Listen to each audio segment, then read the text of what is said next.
This video response is going to go out to the fans of Rick James, and that's because at one time he recorded a music video entitled Superfreak.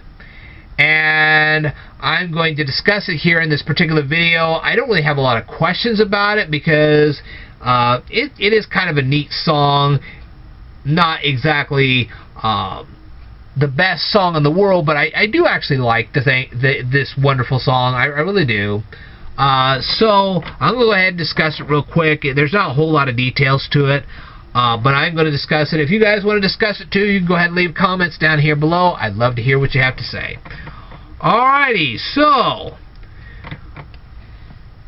how did this song come about? Well, there were these two guys, James and Alonzo Miller, and they co-wrote this song in 1981 along with Rick James. Okay, Rick James then produced the song, and he actually sang it in front of the cameras. Alright, it did actually reach number 16 on the Billboard Hot 100 chart. I'll say that again. It reached number 16 on Billboard Hot 100 chart. Though this song is fondly remembered by many people who were teenagers in the 1980s, and I was a teenager in the 1980s, so I do remember this song very well, I will have to say it became a modest hit for Rick James. It certainly did not hit the number 1 position on the Hot 100 chart, although on the Billboard Dance chart it did actually hit number 1. So he did sell a lot of copies of this. So it wasn't like it wasn't a hit at all, but I don't think it really absorbed the whole nation. A lot of people liked it, myself included, but it wasn't like everybody in the world liked it like they did with the Bee Gees. Okay, when the Bee Gees put out Saturday Night Fever, everybody knew about this. This is not as well known of a song.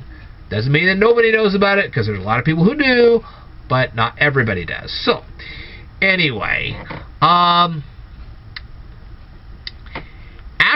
I would say probably by the mid or late 1980s, there were some people that were starting to forget that this song even existed. And it may have just faded into history if it hadn't been for one other thing. Okay? Nobody knew at the time that MC Hammer was considering sampling Superfreak for his new song called You Can't Touch This. Even Rick James didn't know this at first. But boy, when Rick James found out, he was not happy about this at all, and rightfully so. And so Rick James actually gave MC Hammer a lawsuit over this. Well, they finally settled this, and Rick James, he was given credit for You Can't Touch This. Well, this helped Rick James actually win a Grammy. And so Rick James won the Best R&B Song Grammy for the song You Can't Touch This. And rightfully so. So that is why a lot of people actually still do remember this song to this very day. MC Hammer has put out songs since then, and a lot of his work has really gone straight through the charts.